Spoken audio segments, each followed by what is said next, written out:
Welcome to the Deep Wealth Podcast, where you learn how to extract your business and personal deep wealth. I'm your host, Jeffrey Feldberg. This podcast is brought to you by Deep Wealth and the 90-Day Deep Wealth Experience. When it comes to your business deep wealth, your exit or liquidity event is the most important financial decision of your life. But unfortunately, up to 90% of liquidity events fail. Think about all that time and your hard-earned money wasted. Of the quote-unquote successful liquidity events, most business owners leave 50% to over 100% of the deal value in the buyer's pocket and don't even know it. I should know.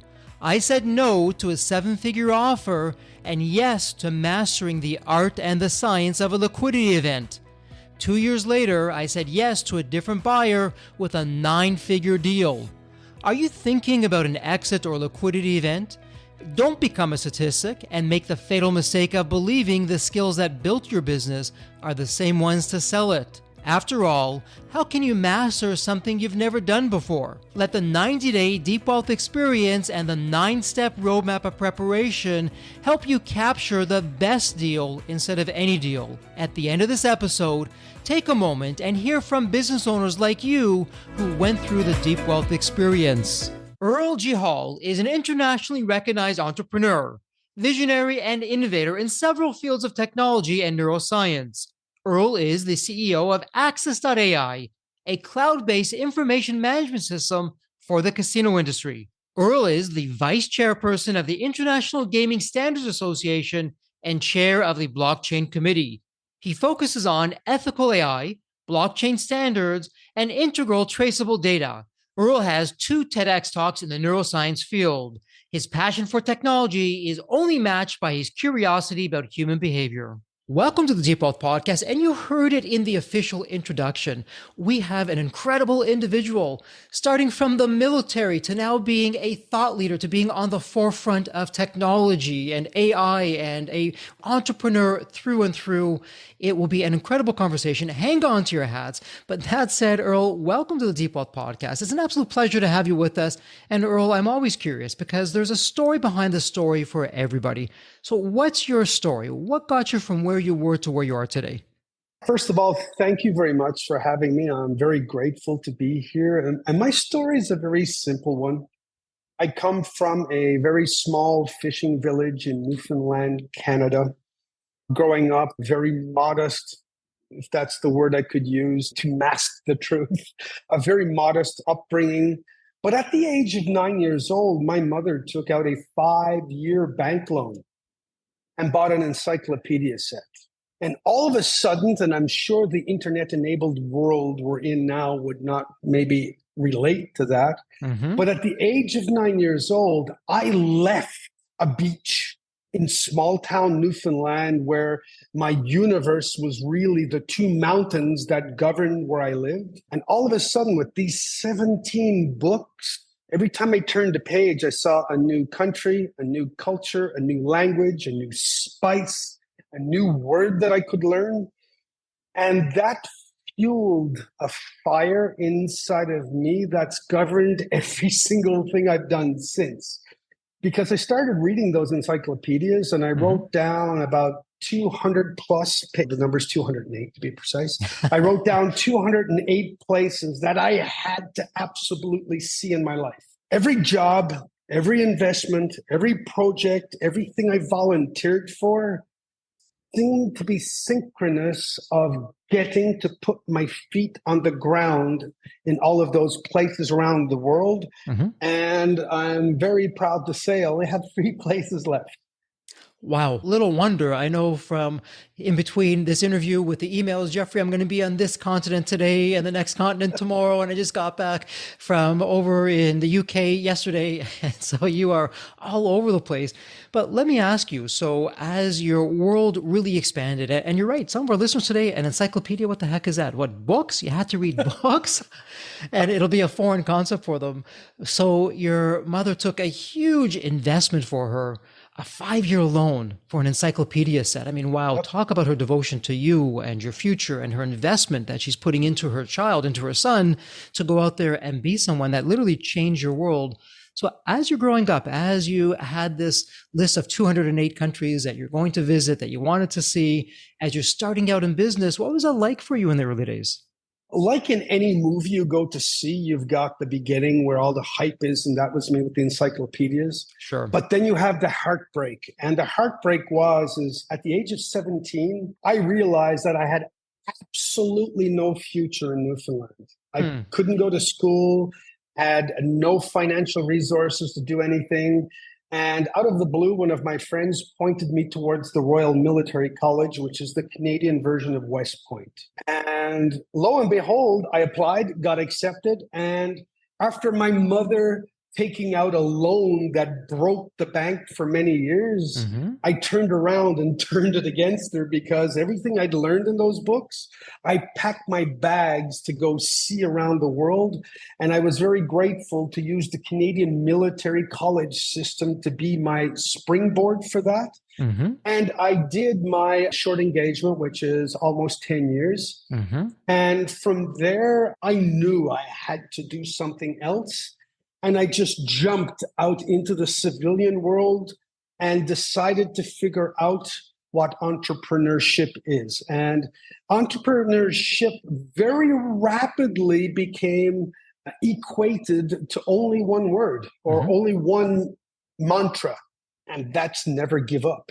It's impossible to fail if you don't give up. And I remember in the early days of one of the startups my team and I built, we were down to $17,000 in the bank account, no way to do payroll. And we're all looking at each other around the table, and everybody was getting ready to give up. And I said, listen, folks, here's the military Earl talking to you. I said, I'd rather go home with a flag over my box than give up. And I said, we're going to figure this out. And you know something? The really cool thing is when you go into the veil, the 1%, that place where nobody really wants to go unless their life is in danger, their family's in danger. But when you go into that veil, miracles happen. And that next day, we had a miracle and continued on, and we built an amazing company because of that.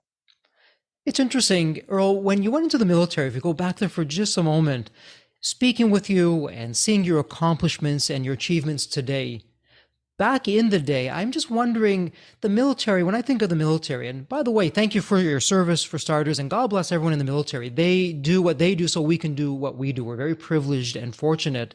Having said that, though, personally, when I think of the military, I think of a very structured system, which has a reason for being structured, and it can be rigid and has a reason for being rigid. But at the same time, a thought leader like yourself, who seems perhaps, okay, I'm going to push the envelope. I'm going to be a little bit more free flowing.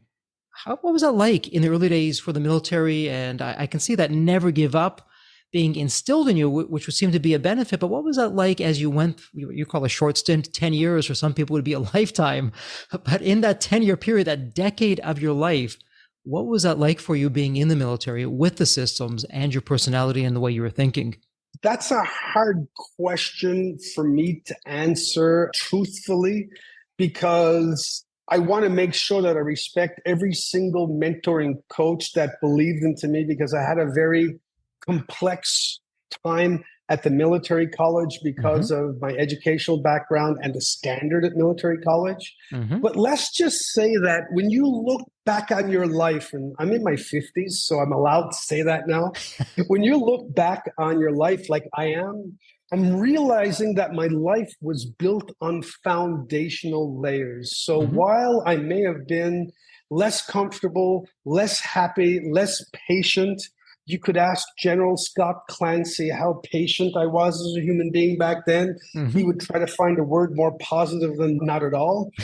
But that being said, the military gave me structure, process, communications. It gave me methodology. It gave me so many different tool sets to be able to adapt, improvise, and overcome almost anything to achieve the goal. And there are militaries that have amazing budgets. There are militaries that have outstanding abundance of resources. But if you know anything about the Canadian military, the motto is please figure out how to do something, even anything, with nothing. So the creativity that I found in the military was getting to my vision, getting to my goal without the abundance of resources that we needed to succeed. Mm-hmm. And lo and behold, when I went into the entrepreneurial world, it became the same thing. Sure. When a startup tells you that they have the bank account to achieve their goals, they're doomed to fail. They're just pipe dreaming and they're heading straight for the wall. As we love to say, one of my personal favorites is resilience trumps resources all day, every day. Always. That's outstanding. And I'll steal that with a footnote. But that's outstanding. That's exactly it. And yes, everything I've lived in my civilian entrepreneurial career brings me back to the fact that always low resources, always high ingenuity, always high creativity, always high enthusiasm. And that kind of emerged as my theory of entrepreneurship. absolutely. As I like to call it, it's the cockroach startup mindset. We're bootstrapping and we're trying to figure out how we're going to make things go. And it's not how much money can we spend. It's, hey, even though we have the money, should we be spending it? Is there a better way to do it faster and perhaps for less? And let's get real customers, real profits, real business models. So it's very interesting. So what I'm hearing you say is the days in the military gave the discipline. It gave that resilience, that never give up attitude that you then took and you begun to apply to the world of entrepreneurship. And if you fast forward to today, because Earl, your whole journey, every one of those chapters, it's not only an episode, it's a series of episodes that we can do. But if you fast forward to today, you're doing some incredible things. You're really a thought leader. You've given TEDx talks. You're now in Las Vegas. You're doing things with artificial intelligence and gaming. So why don't we focus on that for just a moment? AI, it's in the news every single day. It's been around for a while, but it's really caught on now in the public's imagination and where we can take it as of late. What's going on with that? What do you think we should know as society, whether it's from the gaming world or from what you're seeing from your vantage point? You can take that which way you'd like to, but I would love your insights on that. Part with me and in artificial intelligence is I don't like the word artificial. I just posted recently something that explains that ChatGPT right now is running at an IQ of about 150. And by 3 years from now, when you make a request to ChatGPT, the answer will come back, will have an IQ of above 3,000. Wow. So if you look at the speed of acceleration, which is the same speed of any technology curve, our genesis point, and I can't prove this empirically, but when ChatGPT showed up in the App Store in May, I saw everybody migrate. Before that, you had to work at learning AI. And it wasn't really AI. It was 80% machine learning and the deep learning, the large language models and everything that's real AI. It didn't have enough access to data because artificial intelligence is kind of like a human being. Humans need oxygen, water, and food. You can sum that up in one word for AI, and it's data. And that's what we've been up to. 15 years ago, we took the guess, and I like to say the word guess, even though it wasn't, that the world that would emerge in our industry would be based on three fundamental principles.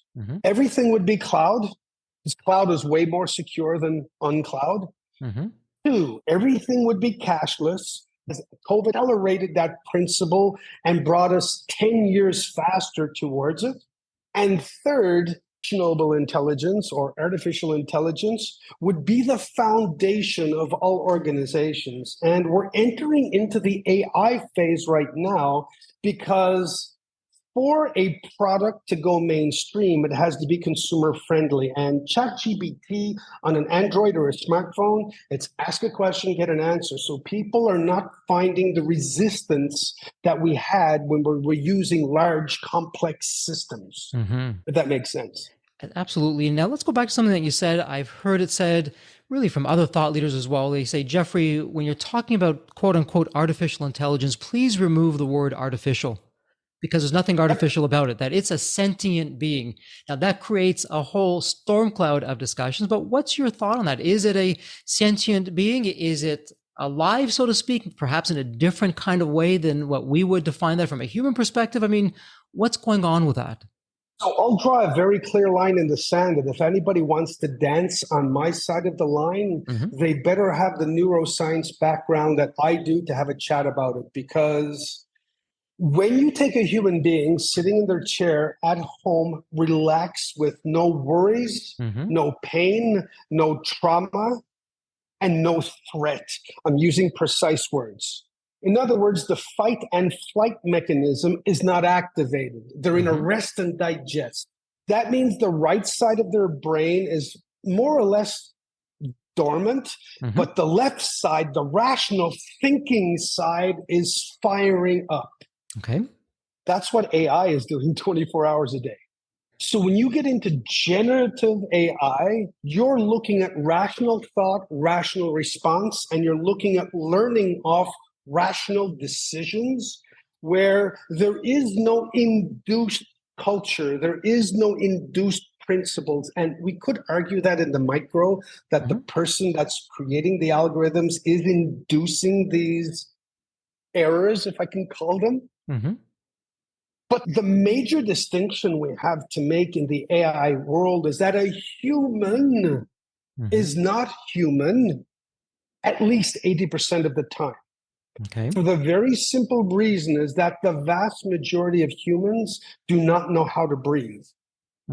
So because you're not having conscious breath generated thought and inspiration, if you have a low breathing level, the majority of your decisions are being fired from adrenaline or cortisol, which are two of the most toxic drugs that were ever created inside of the human system for very good reasons. Because if you were out in the savannah and the lion was coming after you, you need adrenaline to run away, and you need cortisol to be worried about it the next time. So you need the yin and the yang of the adrenaline and the cortisol. But in this modern, inspired human world we've been in for the last while, cortisol and adrenaline are the most two toxic things you could ever have, because it decenters you from your neofrontal cortex and your soulful, inspirational self. So you can actually measure in modern bots that their synthetic thinking models are more advanced. And I'm going to refer to ChatGPT is running between 150 and 160 of an IQ today as of this podcast. That is in the Einstein level already, which means the human that is then sitting in their living room is going to be running between 160, and ChatGPT, if you ask it the right question with the right precision, you'll get an answer more intelligent than the average human. If that's not a definition of thinking, nothing is. So, Earl, there's a lot there. And let's go back to one of the things that you said. No, I absolutely love this. We're all about the long form, the long narrative here on the Deep Wealth podcast. And so you're saying, let's call it 150. We'll round it down a little bit to 150 from an IQ perspective today. But you said where it's heading, very soon it'll be at 3,000. And if we flip that for a second, if humans were at a level of a 3,000 IQ today, and we were dealing with another species or other people that were a magnitude, a huge factor below that, back at the 150, I suspect it'd be very hard for us to relate to them. But now the tables are turned and we have this intelligence that's going to be 20 times the intelligence of where humans are. And so, out there, and I don't want to start getting into conspiracy theories and all these other kinds of things, you have people that are... Please do. I have fun with all of those. You hear the battle cry being sounded, hey, humanity, take notice now before it's too late, because once this thing gets out there, there's going to come a point in time, it's smarter than us. We won't be able to be the master anymore, be able to control it. The tables will turn, and it could be the end of life as we know it. Where are you on that? That's 100%. That's 100% true. Okay. I had the privilege in a former entrepreneurial project to work on the special effects for the movie The Matrix. And in that movie, when we were working on the polygon models, it was very apparent that all of my nightmares from when I was a very young kid were going to come true, that these robots would come and kill us all. So how about this for a theory? Because the glass is either half full or half empty. If you want to have it neutral, that means you're a flatliner. That means you just don't have an opinion. But let's take the half full. Let's pretend that there are people out there that are writing algorithms to destroy humanity and destroy the planet. Okay. That's true, by the way. That's true. There are people out there doing it. There are people out there that are writing algorithms to save the environment, get rid of cancer. There are people out there on both sides of the yin and yang. It all comes back to your personal values, what you believe. As generative AI goes to cognitive learning, and I'm going to add in a word that's not really comfortable or mainstream, I'm going to call it synthetic cognitive learning, just to pay respect to the synthetic thinkers that we're calling AI-driven robots. Okay. Do we not think that they're not going to create their own version of right and wrong? Scary thought, sure. Do you not think that they're going to realize that there's a subset of the human population that has a very intimate connectivity to their God, that understands what a soul is, that feels a divine connection to something that may be spirituality, that may be religion, and they may want to spend the next 1,000 years learning how to regenerate that inside of themselves, outside of the Big Bang Theory that's getting debunked one step at a time. That's how humanity showed up on the planet. If we look at the Italians and we compare them to the Romans and we compare them to the Egyptians and we go back all the way to Mesopotamia, we'll see that civilizations just evolved as values, principles, and here's the big word, awareness evolved. So if we look at our synthetic new best friends, they're just a higher level of rational awareness. I'm using the word rational so I don't have the word used divine or spiritual or things that are more holistic and not scientifically accepted in the mainstream right now. But don't you think that my grandmother always said, the good will always outweigh the bad. That's how humanity survives. We have the same hope for these synthetic friends that are starting to show up one algorithm at a time. And so two things to that. The first thing, just in terms of terminology. So you shared at one point, it will stop being generative. It'll go to cognitive or synthetic. So what's the difference? We're on the cusp right now. How would you describe the difference? Generative today compared to cognitive tomorrow. What does that mean, practically speaking? So generative is very easy. Generative is I take two pieces of data. I take hot and I take cold. Okay. And the algorithm makes a decision that warm is the answer and not deciding between hot and cold. So if I take it back a step, where we came out of in AI was called discriminative.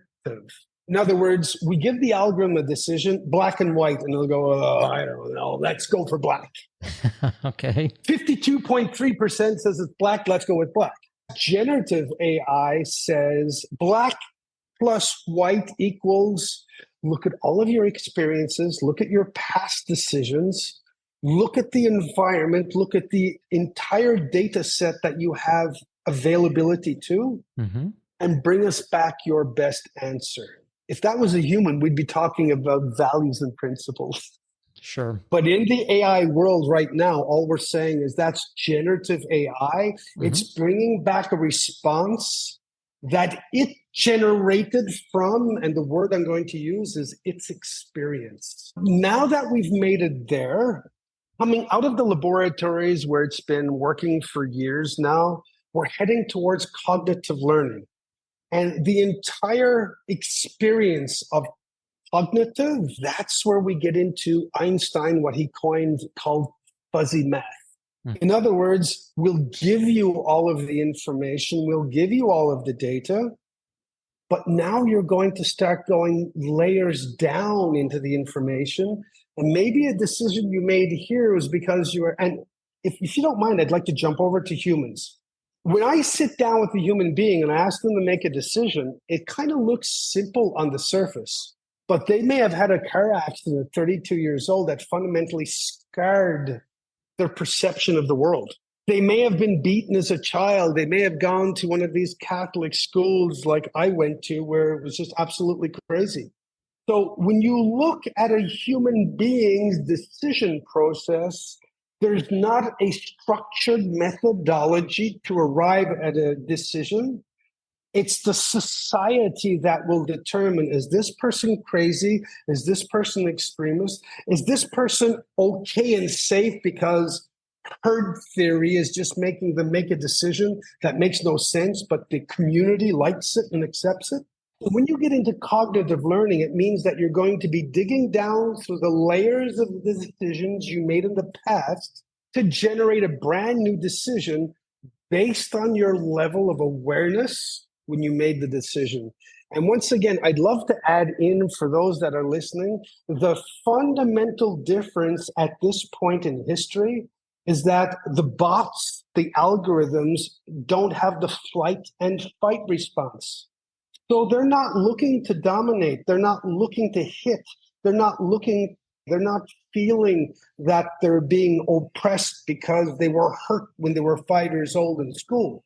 Mm-hmm. They're going down through layers of data to make an informed decision based on rational thought. And that's where cognitive learning is going to bring us to a place that I don't think a lot of humans can even see yet.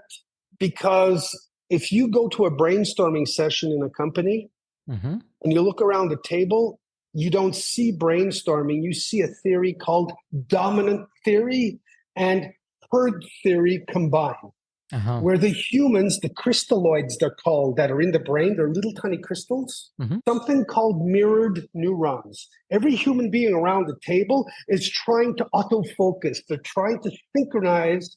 And subconsciously, we're trying to figure out who's dominant, who's the alpha, and where do I fit into the rankings so I'll know when to speak, not when to speak, not get kicked out of the conversation, not get laughed at, not get treated as stupid, and feel important, intelligent, understood, recognized, and seen. Take all that out of the equation with cognitive learning.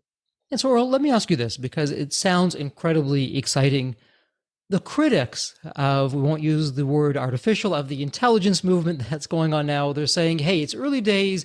Everyone has this kumbaya, this very utopian view. And they'll use a very primitive example, perhaps go back to the early days of the internet when it was just getting going. And yes, it was goodwill and people were helping people and lots of good things going on. But then big corporate got involved. And from the big corporate, how can we drive profits? And decisions were being made that were good for the corporations, not necessarily good for the average user out there. And the same critics go on to say, well, the same thing will happen when it comes to this intelligence, where big companies are already in it now. They're spending gazillions of dollars, and there's more startups that are coming into the scene every day as we speak, that what's going to drive them is the profit for the company, which means that the models behind the scenes, the intelligence behind the scenes is geared for profits, but not necessarily for the good of humanity. And that's what's going to shape society. So what would you answer to that? I have three distinct answers, but let's make no mistake. The reason why you build a corporation is to make profit. Correct. And one of the side effects of profit is corporate responsibility.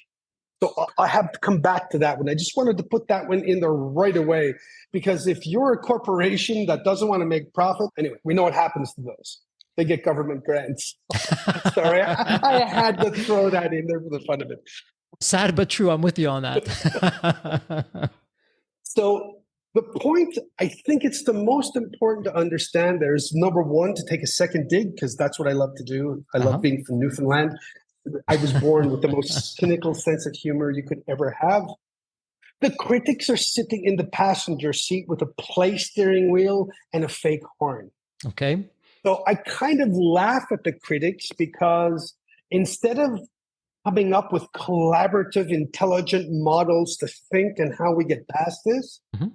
they're just criticizing where I'm so proud of the large corporations right now because the only analogy that I could give you is one that I used on a speaking engagement that I just came from, where if you could imagine in the Second World War that the Nazis were trying to destroy the planet and take it over. Mhm. And the United States had to take the unfathomable decision to drop a nuclear bomb. Sure. I am sure that there was nobody thought that was a good idea. It was the least worst horrific idea in history. I've been to where they were dropped, Mhm. and there's a no compute in every fiber of my human being that decision was made, if that makes sense. Sure. But it had to be done. The only analogy I can give you for AI is that every single human being on the planet holding in their right or left hand with AI on a smartphone, Mhm. with access to the internet, is holding their own personal nuclear bomb. Really, a lot of meaning in a few words. So for the average person, Earl, they're hearing you, okay, in my smartphone, it's my own personal nuclear bomb. Can you expand on that for us in terms of some practical kinds of things? Our mind will race to think, okay, I kind of get what that You means, could, but. you can have two 14-year-olds sitting in a basement in Mhm. Guatemala Mhm.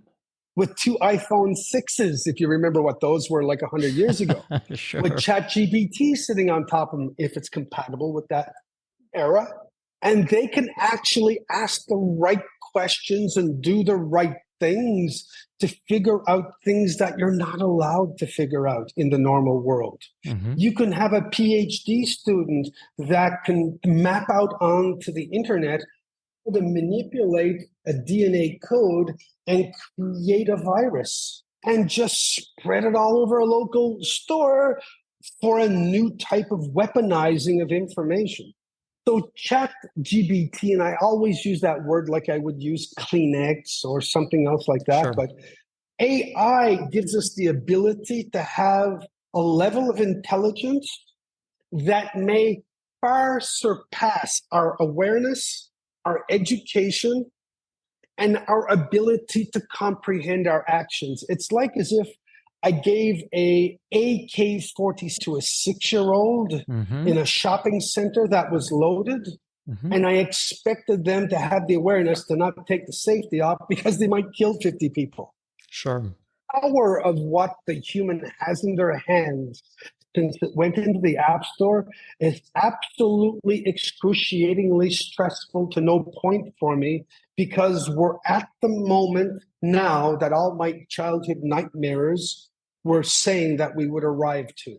And so, Earl, let me ask you this, because the genie's out of the bottle. This is not going away. It is here. And you're right, it's in the palm, literally, of everyone's hands all around the world. And to your earlier point, where you said, and correctly so, listen, if you're a corporation, the premise is you're going to be in business to be in business, you're going to make a profit, and that AI or the intelligence or whatever we like to call it, it's going to, in large part, depend on corporate governance of doing the right thing. Yet I know there's people out there that are saying, hold on, just wait a minute. If I look to the titans of business, and we don't have to name names, we all know who they are. If we look to the titans of business, even in the past 6 months, 12 months, 18 months, their track record, they would get an F for failure on corporate governance of doing the right things. They're breaking all kinds of laws, they're doing the all wrong kinds of things, sharing data that they shouldn't be, doing activities that they shouldn't be doing, listening in on us in the name of the profit, and the profit being profit, that profit. So with that said, there's a school of thought that goes along and says, if that's the case, humanity has no hope.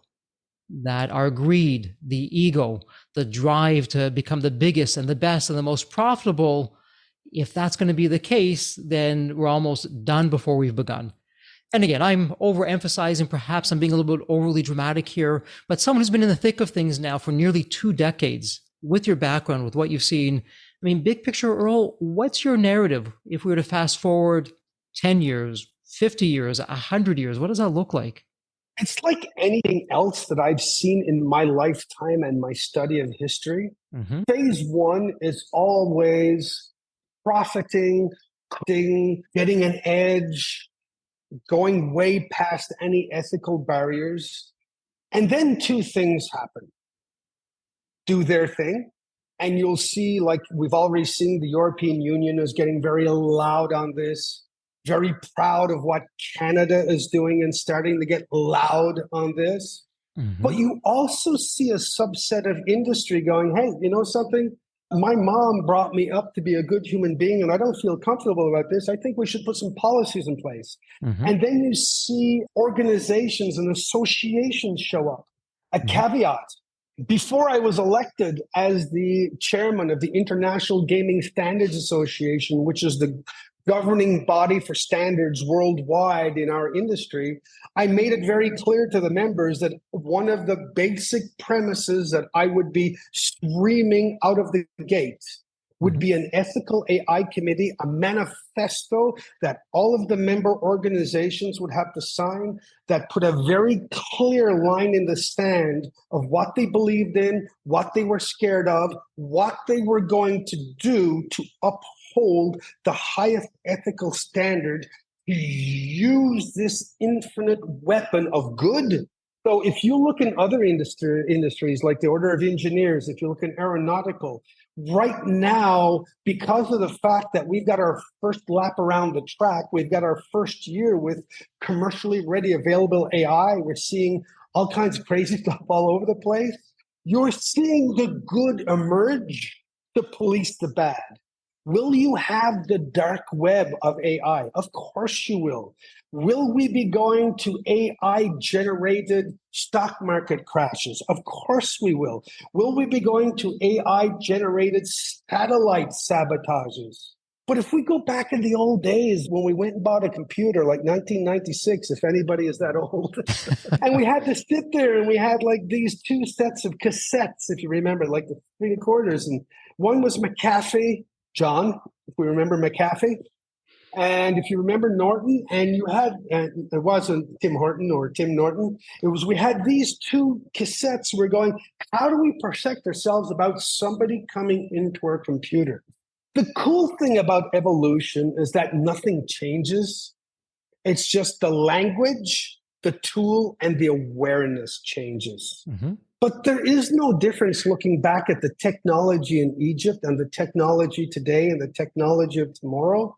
It's all about the level of awareness. And I firmly believe that the humans will always step up to police the bad. And if they don't, it will be a catastrophic effect within a millisecond and we'll be all gone. But just to jump into the neuroscience world for a moment, when a Hmm. human being doesn't run on a pH of 7.1 to 7.2, in other words, they're eating a lot of sugar, they're not drinking a lot of water, and they don't know how to breathe properly. They're running on a lower pH, they're running in an acidic body. They're automatically a negative human being with negative thoughts. They're always worrying, they're always criticizing, and they're always seeing the glass half full. Why? Because chemically, you cannot think positively. That is a scientific truism, not negotiable. So the thing is, you take that and you transpose it into the AI world, AI has a much better chance of thinking neutral and positive because it doesn't have the chemical effects of food, water, and no oxygen. Well, let me ask you this. Let's now combine the two because I heard two different narratives at different points in time. You said when you're working on the movie The Matrix, doing the animations and the graphics, you said to yourself, my goodness, the nightmares I had as a child, they're absolutely realized this is going to happen on the one hand. Then on the other hand, you're saying for humanity, good at one point always triumphs over evil. And right now we're putting in the mechanisms, the committees, the oversight, the ethics that AI will be used for the right purposes, despite the fact that there'll be, we'll call them rogue players that are doing their own thing for their own profit, not necessarily in the best interest of humanity. Which of those two narratives, best guess, is going to win out, do you think, when all is said and done? I have no idea how I appreciate that question because the answer I'm going to give, I've never been able to say it in public before. When I travel in places like Guatemala, when I travel in certain parts of Eastern Europe, when I see the atrocities going on in Ukraine, then I come back to the apex, the tip of the top of the pin that's called Canada. And I'm mentioning Canada specifically. We live in a country that's so good, so peaceful, so clean, so safe compared to the rest of the planet that we have completely lost our reference point on good versus bad, black versus white, evil versus whatever. So the thing is, what I'm so grateful for with those nightmares and seeing the movie Matrix and correlating all of the risk that is involved. Like if I asked you to drain your car battery into a bowl, you'd be very careful because the car battery could literally gnaw off your arm.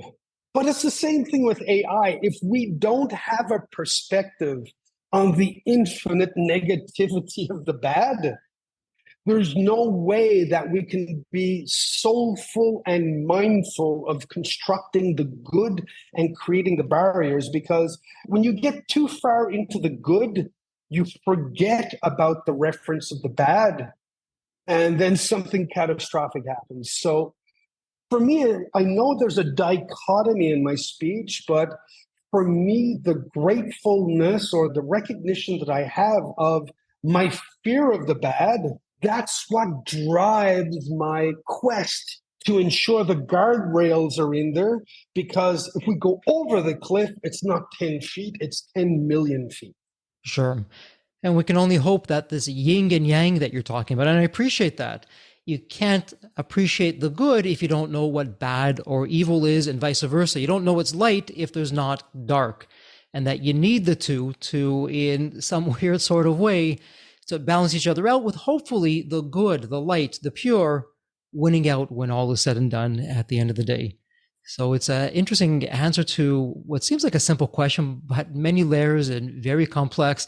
It'll be interesting when the intelligence gets to that IQ level of 3,000, what that answer would be and what that would sound like and what that would look like. Earl, we could go on in so many different directions, and I really would love to. Sadly, and very much unfortunately, we're bumping up against time. And before we go into the wrap-up question, here's a question for you. Are there any questions that I didn't ask? And I know there are. And are there any topics that we didn't talk about that you'd like to share with the listeners, putting your point of view out there or something for them to think about? I would absolutely love to answer one question that you didn't ask because I don't get asked it enough. It's, what do I attribute my success to? And there's a list of people, and I really encourage everybody to do this because I'm not a successful person. I am a product of the people that have coached, mentored, and believed in me, whether I thought it was positive or negative at the time. That's just perception and ego. But I'm a product, and I have the responsibility to carry on all of the faith, hope, and belief that people have had in me.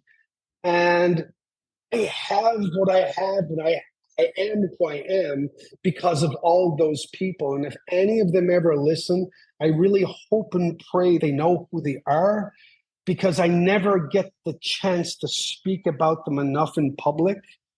But I carry them with me every day like a little treasure chest. I bring up their thoughts. I bring up their words. One of my bosses always said, when I take out my pen, my job is done. So when I take out my pen, I always have like a little tear in my eye and I remember him. So I am so grateful for the life that I have because of the entire posse that have built me to do what I'm able to do today, if that makes sense. Well said. And it just reminds me of my own personal belief. No one person is an island unto him or herself. It's a community of people. I look the other way when people say I'm self-made. In fact, I run in the other direction as fast as I can because no one is self-made. We all stand on the shoulders of giants to get to where we are. And as you so eloquently shared, it's our responsibility. I'll take it further. It's our duty to pay that forward, to help other people along the way become bigger and greater and change humanity in bigger ways than we ever could have. But perhaps in some small way, we can be a little ingredient in that person's journey and success so they can then pay it forward and move on. So with that said, let's go, unfortunately, into wrap-up mode. And perhaps there'll be a continuation at another point in time with this. But for the wrap-up question, it's a thought experiment. It's a fun one. Let me set this up for you. When you think of the movie Back to the Future, you have that magical DeLorean car that can take you to any point in time. So Earl, the fun part is tomorrow morning, you look outside your window, not only is the DeLorean car there curbside, the door's open, it's waiting for you to hop on in what you do, and you're now going to go back to any point in time.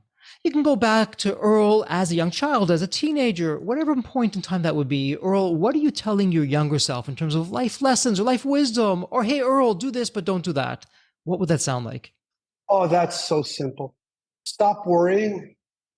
Tomorrow is always a better day and trust the process. It's the most simple thing. We spend our entire day worrying about tomorrow, which we have no control over. But if you get present in the moment, if whatever you have to do is a task, whether it's tie your shoes or climb Mount Everest, put your soul into it. And when you wake up the next morning, every day is a different life. It's the thing that I've only learned this year. And when I look back at my entire life, I could have taken out % of all of the anxiety that I've lived just because of the fact that I wanted to produce tomorrow, today, instead of producing a better day today, so that when I went to bed, I could look back in gratitude and even a little bit of recognition of what I did, if that makes sense. It does make sense. It's very profound. It's a lot to think about. And as we wrap things up, Earl, so much wisdom that you've shared. I really appreciate that, and just being open and vulnerable. If a listener has a question, they want to learn more, they want to see what you're doing in the gaming industry and with AI or in your entrepreneurial pursuits, where would be the best place that they could perhaps read about you or even reach out to you online? I love it when people reach out, as a matter of fact, but the only place that I hang out on this planet for security reasons is LinkedIn. So okay. I'm pretty vocal on LinkedIn because the stressful part about knowledge is you have the profound responsibility to share it because you don't own it. So I hang out on LinkedIn. It's my virtual coffee shop. I'm there, I'm easy to find, and I'm easy to approach. Terrific. For our listeners, it won't get any easier. It is a point and click. Go to the show notes. We'll have all the links there for you. It doesn't get any easier. Earl, it's official. This is a wrap. Perhaps the next time that we meet up, we'll have our AI selves speaking to each other, and it'll be one of those AI podcasts. Who knows? We'll see where all this goes. I truly hope so. But as we love to say here at Deep Wealth, may you continue to thrive and prosper while you remain healthy and safe. Thank you so much. Thank you very much. I appreciate it. The Deep Wealth experience was definitely a game changer for me. This course is one of the best investments you will ever make because you will get an ROI of 100 times that. Anybody who doesn't go through it will lose millions. If you don't have time for this program, you'll never have time for a successful liquidity.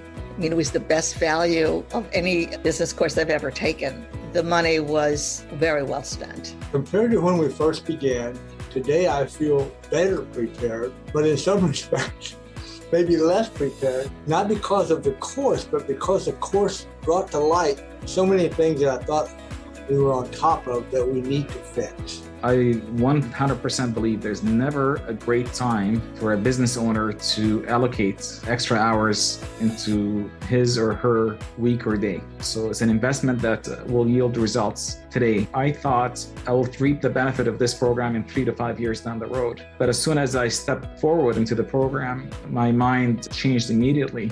There was so much value in the experience that the time I invested paid back so much for the energy that was expended. The Deep Wealth experience compared to other programs is the top. What we learned is very practical. sometimes you learn stuff that it's great to learn, but you never use it. The stuff we learn from deep wealth experience, I believe it's going to benefit us both. I've done an executive MBA. I've worked for billion-dollar companies before. I've worked for smaller companies before I started my business. I've been running my business successfully now for getting close to a decade. We're on a growth trajectory. Reflecting back on the deep wealth, I knew less than 10% what I know now. Maybe close to 1% even. Hands down, the best program in which I've ever participated. And we've done a lot of different things over the years. We've been in other mastermind groups, gone to many seminars, workshops, conferences, retreats, read books. This was so different. I haven't had an experience that's anything close to this in all the years that we've been at this. It's 5-star, A+. I would highly recommend it to any super busy business owner out there. And deep wealth is an accurate name for it. This program leads to deeper wealth and happier wealth, not just deeper wealth. I don't think there's a dollar value that could be associated with such an experience and knowledge that could be applied today and forever. Are you leaving millions on the table? Please visit www.deepwealth.com/success to learn more. If you're not on my email list, you'll want to be. Sign up at www.deepwealth.com/podcast. And if you enjoyed this episode, if it added value, if you walked away with some new insights and strategies, please leave a review on your favorite podcast channel. Reviews help us reach new listeners, grow the show, and continue to create content that you'll enjoy. And as we wrap up this episode, as always, please stay healthy and safe.